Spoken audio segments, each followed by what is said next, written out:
राहुल पाठक आपके अपने YouTube channel be happy crackers पर स्वागत करता हूं। दोस्तों, जैसा कि हम लोग विकास की अवस्था के बारे में पढ़ रहे थे और शैशवावस्था बाल्यावस्था हम लोग पढ़ चुके थे। आज हम लोग 5वां चैप्टर किशोरावस्था में विकास कैसे होता है इसके बारे में पढ़ेंगे। ठीक है दोस्तों, अब किशोरावस्था होता क्या है? तो जन्मोपरांत जो मनुष्य की तीसरी अवस्था होती है उसे हम लोग किशोरावस्था बोलते हैं। तीसरी अवस्था, ठीक है, जन्म के उपरांत।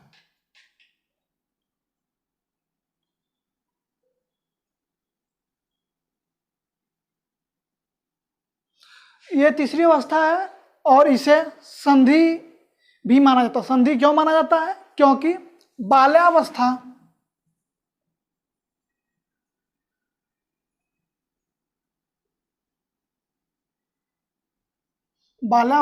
और प्रौढ़ावस्था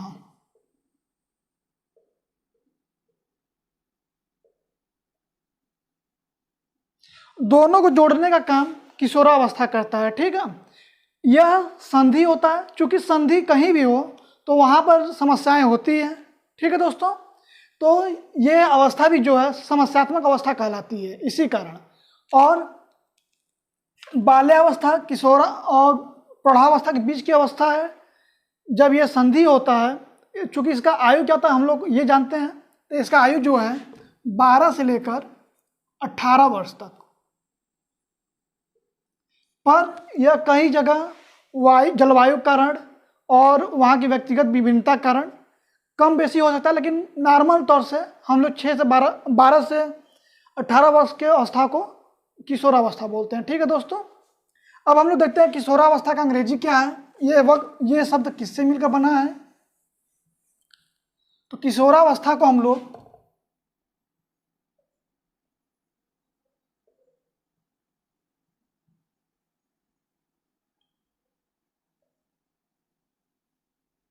अंग्रेजी में एडोलेसेंस कहते हैं।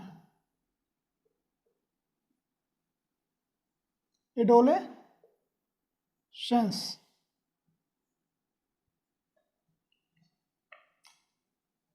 ADOLENSCENCE।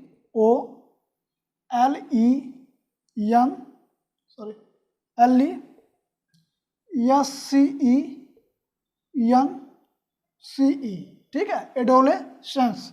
अब एडोलेसेंस अंग्रेजी जो वर्ड है यह बना है आपका लैटिन भाषा के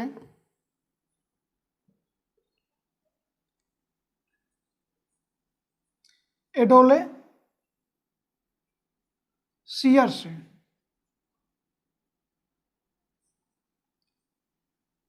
एडोलेसियर इसका होता है ADOLESCERE।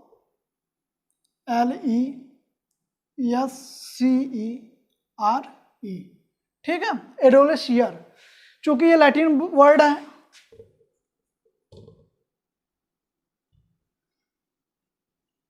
तो लैटिन वर्ड का भी कुछ इसका अर्थ होगा।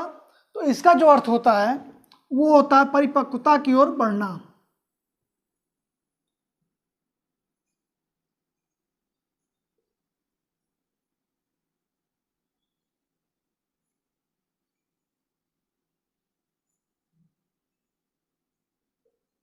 परिपक्वता की ओर बढ़ना। ठीक है दोस्तों, ये चीज़ हम लोग जान गए किशोरावस्था क्या होता है, इसका अंग्रेजी क्या होता है और अंग्रेजी वर्ड किस वर्ड से बना है, उसका शाब्दिक अर्थ क्या है। इस प्रकार हमने यह जाना कि किशोरावस्था मानव की वह अवस्था होती है जिसमें जो बालक होता है वह अपने परिपक्वता की ओर बढ़ता है। ठीक है दोस्तों, और इसका जो ये अवस्था माना जाता है समय वो 12 से 18 वर्ष माना जाता है। अब एक मनोवैज्ञानिक थे स्टेने हॉल, उन्होंने इसे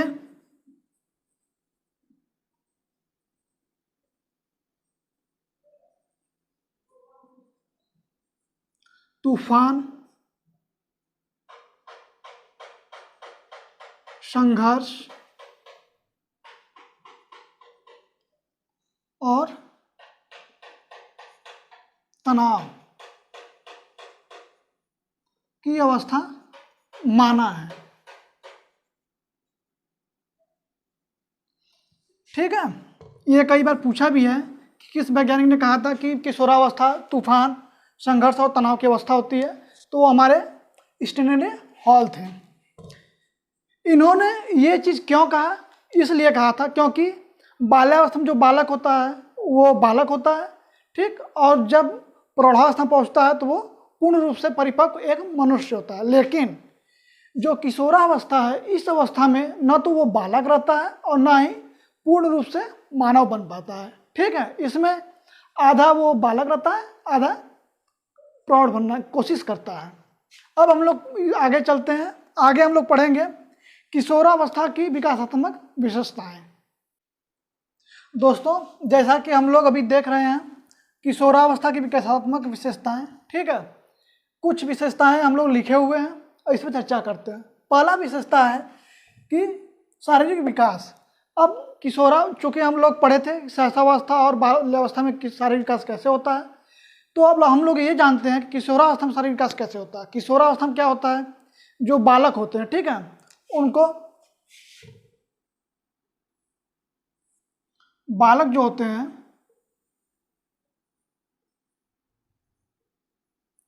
दाढ़ी, ठीक, मूछ, दाढ़ी मूछ आने लगती है,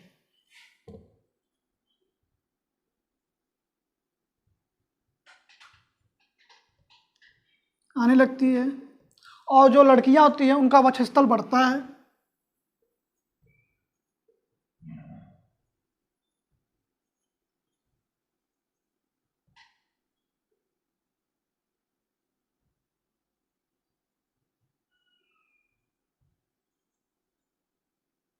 वक्षस्थल बढ़ता है, ठीक है। इस अवस्था में क्या होता है कि जो बालक और बालिका होती हैं उनकी मांसपेशियां पूर्ण रूप से मजबूत हो जाती है और हड्डी जो होती है उनमें कसावट शुरू हो जाता है, ठीक है।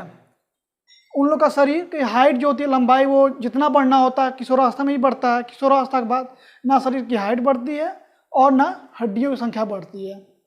अब हम लोग दूसरा टॉपिक देखते हैं, मानसिक विकास। अगर मानसिक विकास देखें तो जैसा हम लोग पिछले चर्चा किए थे, तो उस हिसाब से यहाँ पर जो इन लोग की सोचने की क्षमता होती है, तार्किक शक्ति होती है, वह एक प्रकार से स्थिर हो जाती है, ठीक है, वो नॉर्मल हो जाता है। जो बहुत तेज भागते थे, अब यहाँ पर ये लोग मानसिक विचार से ये सोचते हैं कि हमें क्या करना चाहिए, किस व्यवसाय में जाना चाहिए और क्या चीज़ पढ़ाई करनी चाहिए। ये चीज़ इन लोग के मानसिक मन में चलता रहता है। मानसिक विकास इन लोग का होता रहता है, ठीक है, परिवर्तनशील रहती है। कभी सोचते हैं हम बीए पढ़ लें, कभी सोचते हैं हम बीएससी कर लें, ठीक है, कभी सोचते हैं इंजीनियरिंग कर लें, मतलब ये कहीं ना कहीं सोचते हैं कि हम सेटल हो जाए। जब भी लगता है इन लोगों के एक क्षेत्र में हम असफल हो रहे हैं तो दूसरे क्षेत्र में भागने की कोशिश करते हैं, ठीक। अब हम लोग तीसरा देखते हैं, स्थिरता और समायोजन का अभाव। जैसा कि हम लोग पढ़े थे शैशवावस्था में क्या होता है, जो इनका मानसिक विकास होता है वो बहुत तेज होता है, ठीक है, इन लोगों को सोचने समझने की क्षमता बहुत ज़्यादा होती है और उसमें स्थिरता नहीं होता है। उसी प्रकार किशोरावस्था में भी स्थिरता इनका नहीं होती है और इस वजह से ही किशोरावस्था को शैशवावस्था का पुनर्काल बोलते हैं।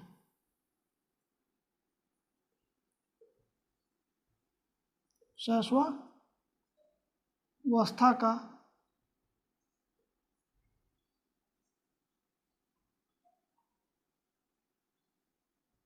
पुनर्काल, ठीक है। क्यों बोलते हैं? क्योंकि इन लोगों का जो स्थिरता रहती है, जो बाल्यावस्था में आ जाती है दिमाग में, वो चीज़ फिर हट जाता है। चौथा टॉपिक क्या है? व्यवहार में विभिन्नता। व्यवहार में विभिन्नता का मतलब क्या हो गया? जो किशोर होते हैं उन लोग को कोई भी काम दे दीजिए, चाहे असंभव ही क्यों ना हो, वो लोग पूरी कोशिश करते हैं कि हम काम ये कर ले। इस पर संवेग इन लोग का भारी रहता है, ठीक है। जैसे अगर कोई बाल्टी रखी है पानी भरकर, एक नॉर्मल बच्चे से नहीं उठेगा, लेकिन अगर किशोरावस्था वाला व्यक्ति रहेगा तो वो जोश में होकर उठा देगा उसको, ठीक। इस प्रकार हम लोग देखते हैं कि उनका जो व्यवहार में होता है वो विभिन्नता होता है। वही कई जगह बच्चे होते हैं सुस्त पड़े रहते हैं, तो ये उन लोग का विभिन्नता होती है अपने अपने व्यवहार में। पांचवा क्या है? घनिष्ठ मित्रता। किशोरावस्था में जो भी बालक होता है उसकी मित्रता किसी न किसी से होती है और उस मित्र से वो कोई भी बात हो, ठीक है, अपना बात शेयर करता है और उससे परामर्श लेने की कोशिश करता है कि हम ये चीज़ कर रहे हैं, क्या ये सही है या क्या ये चीज़ गलत है। तो ये चीज़ हम लोग उसके अंदर किशोरावस्था के अंदर ही और देखते हैं। छठा है समूह को महत्व। समूह को महत्व मतलब देखिए, शैशवावस्था में समूह का कोई महत्व ही नहीं रहता है। बाल्यावस्था में खेल कूद के समय में समूह का महत्व रहता है, लेकिन जब कोई बालक किशोरावस्था में पहुंचता है तो उसके लिए समूह का महत्व बहुत ज़्यादा हो जाता है। महत्व इतना ज़्यादा होता है कि यदि समूह बोल दे कि हमको इसको मारना है, तो वो अपने माँ बाप का या गुरु का किसी का भी बात का अनादर कर सकता है कि हम लड़ाई करेंगे ही करेंगे, ठीक है। इसलिए यहाँ पर समूह की घनिष्ठ महत्व दिया जाता है किशोरावस्था में। सातवां क्या है, स्वतंत्रता व विद्रोह की भावना। जैसे यदि हम कोई नदी है, ठीक है, उसका पानी जब रोकते हैं तो वो एक बांध बन जाता है, ठीक, और वह एक आगे चल के समय में प्रलय का रूप लेता है। उसी प्रकार जस्ट किशोरावस्था में क्या होता है, जब कोई व्यक्ति, कोई बालक को या बालिका को हम लोग रोकने की कोशिश करते हैं तो वह उसका विद्रोह करता है और जितना हो सके अधिक से अधिक स्वतंत्र रहने की कोशिश करता है, ठीक है। आपका आठवां है समाज सेवा की भावना। इस अवस्था में जो बालक बालिकाएं होते हैं वो दूसरे की हेल्प करना चाहते हैं। जैसे यदि कोई बुजुर्ग है, मान लीजिए बाल्टी पानी लेके जा रहा है, तो इस अवस्था में जो बालक रहते हैं वो सोचते हैं कि उसका पानी पहुंचवा दें, या अगर इसी जगह पर पूर्ण रूप से कोई मानव रहेगा तो वो ये काम नहीं करता है जब तक कि उसका कोई घर का पर्सन ना हो। अब आते हैं हम लोग नवा, ईश्वर व धर्म में विश्वास। जैसे कि इस टाइम हम लोग जानते हैं हर धर्म में अलग अलग ईश्वर हैं, ठीक है। और जैसे मुस्लिम हिंदू हो गया तो हिंदू में राम, शंकर, उसका विष्णु भगवान, बहुत से भगवान हैं।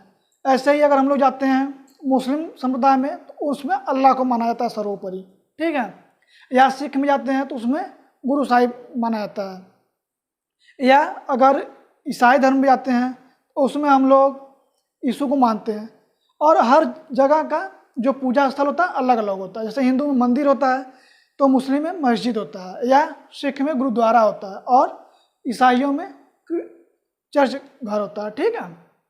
तो यहाँ पर जो किशोरावस्था में बालक होते हैं वो किसी न किसी भगवान को या किसी न किसी धर्म को मानने लगते हैं, ठीक।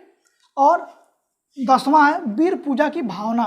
अब वीर पूजा की भावना क्या होगा, जैसे उन लोग के अंदर जो होता है वो लोग आत्मसम्मान चाहते हैं, ठीक है। आप थोड़ा सा यदि किसी के सामने डांट दिए तो वो उसका बुरा मान जाता है, चाहे वो बालक हो चाहे बालिका हो, ठीक। और वो लोग इतना अपमान को इतना ज़्यादा अपने गहराई से लेते हैं, कभी कभी कोई बालक या बालिका घर से भाग भी जाते हैं और सोचते हैं कि हम जाके शहर में कमा कर इन लोग को आकर दिखाएंगे। ये चीज़ लेकिन गलत होती है, ठीक है। ये उनका खुद का दोष नहीं होता, उनकी अवस्था का दोष होता है जो कि वो ये चीज़ सोचते हैं, ठीक है। अब हम लोग आगे बढ़ते हैं, किशोरावस्था में शिक्षा कैसे देना चाहिए। इसमें हम लोग पहला देखते हैं शारीरिक विकास के लिए शिक्षा, ठीक। तो जो किशोरावस्था है वो अवस्था एक क्रांतिकारी अवस्था माना जाता है, ठीक है। इस अवस्था में जो बालकों का विकास होता है वो अपने चरम पर होता है, इसलिए उनको हम लोग व्यायाम, दौड़ धूप और योगा आदि सिखाते हैं, जिससे उनका जो शरीर का मांसपेशी और हड्डी होता है वो मजबूत होता है, ठीक है। अब हम लोग आते हैं दूसरा चीज, मानसिक विकास। तो दोस्तों किशोरावस्था में जो मानसिक विकास होता है ये 1/4 ही बचा रहता है, बाकी जो आधा होता है वो शैशवावस्था में हो जाता है, और वो जो आधा का आधा बचता है वो बाल्यावस्था में हो जाता है। तो 1/4 लगभग बचता है। तो उसके विकास के लिए हम लोग किशोरावस्था में जो बालक होते हैं उनको हम लोग ग्रुप में भेजते हैं, ठीक है। स्काउट गाइड हो गया, या सामूहिक चर्चा हो गया, वाद विवाद प्रतियोगिता हो गया। मानसिक विकास के लिए हम लोग ये क्रिया उनसे करवाते हैं, ठीक। तीसरा क्या है, संवेगात्मक विकास के लिए शिक्षा। चूंकि हम लोग चर्चा किए तो संवेग क्या होता है, रोना धोना, और जो गाते हैं हंसना, ये सब जो होता है संवेग में आता है, ठीक है। तो जो एक आदर्श शिक्षक होता है उसका यह कर्तव्य होता है कि वो बालक के जो संवेग होता है उसे एक सही रूप दे, ठीक है। जैसे कोई बालक बहुत ज़्यादा हंसता है तो उसे हम लोग उस प्रकार उस संवेग को यूज करें कि उसका जो हंसी है एक अवगुण ना होकर उसका गुण बन जाए, ठीक। या कोई भी बालक होगा तो उसके अंदर जो भी संवेग होता है, क्रोध होता है, तो उस क्रोध का हम लोग उसको यूज करना चाहिए, ठीक है। उसको अवगुण नहीं गुण में बदलना चाहिए। और चौथा है सामाजिक विकास, ठीक। सामाजिक विकास किशोरावस्था जो बालक होते हैं उनको क्या करना चाहिए, तो हम लोग उनको समाज में रखते हैं, ठीक है। क्योंकि जो स्कूल होता है वो समाज का एक लघु रूप माना जाता है, तो बच्चे जो होते हैं उनको हम लोग स्कूल में भेजते हैं और समूह बनवाते हैं, ठीक। समूह में अच्छे बच्चों की संगत करना चाहिए और जहाँ तक हो सके धूम्रपान नशा आदि से दूर रहना चाहिए, जिससे आगे चलकर वो एक शुद्ध और स्वच्छ समाज का निर्माण करेंगे। पांचवा हम लोग चर्चा करते हैं व्यक्तिगत विभिन्नता के अनुरूप शिक्षा। जैसे कोई बच्चा है ब्लाइंड है, या कोई बच्चा मान लीजिए हाथ से दिव्यांग है, या कोई बच्चा पैर से दिव्यांग है, ठीक है। तो उन बच्चों को उनके अनुरूप शिक्षा दी जाती है। जैसे जो अंधापन जिसके अंदर है उसको हम लोग ब्रेल लिपि द्वारा पढ़ाते हैं, ठीक। या जिसके हाथ कटा होता है, ठीक है, उनको हम लोग एक प्रकार से वाचाल में प्रवीण कर सकते हैं, ठीक है, हंसी के रूप में, या उनका कोई लीडरशिप भी दे सकते हैं, ठीक। आज के समय में सरकार द्वारा कई योजनाएं चलाई गई हैं जो कि दिव्यांगों के लिए विशेष होती हैं, और जिनका मान लीजिए पैर से विकलांग तो उनको हम लोग आर्ट कला सिखा सकते हैं, ठीक है। वो लोग पेंटिंग कर सकते हैं। बहुत से बच्चे हैं जो कि पेंटिंग करते हैं जिनका पैर नहीं है, या कोई किसी भी अंग से विकलांग दिव्यांग है तो उनका वो लोग यूटिलाइज करते हैं, ठीक है।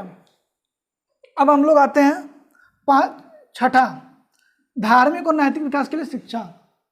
जैसा कि हम लोग चर्चा भी किए हैं जस्ट पीछे कि जो किशोरावस्था में बालक होता है वह धर्म और शिक्षा के लिए इन्वॉल्व हो जाता है, ठीक है। वो मंदिर मस्जिद आदि में जाना लगता है, तो उसका जो धार्मिक होता है उसको कट्टरता न दे के हम लोग सर्वधर्म समभाव के हिसाब से उसे शिक्षा देना चाहिए, ठीक है। और जो शिक्षक होते हैं उन्हें एक आदर्श समाज का निर्माण करने के लिए उन्हें उनके सामने आदर्श प्रस्तुति करना चाहिए। जैसे ईमानदारी हो गई, भ्रष्टाचारिता न होना, ठीक है, या किसी को माफ़ करना, ये सब जो हम लोग को शिक्षा होता है आपका धार्मिक और नैतिक विकास के लिए आता है। और एक टॉपिक और है सातवां, व्यावसायिक शिक्षा।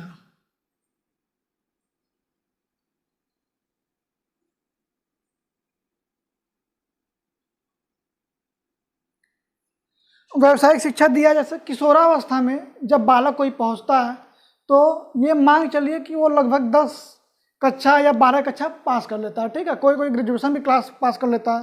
तो उनको हम लोग को इस प्रकार शिक्षा देना चाहिए कि आने वाले समय में वह शिक्षा उनके रोजगार के लिए अति महत्वपूर्ण हो।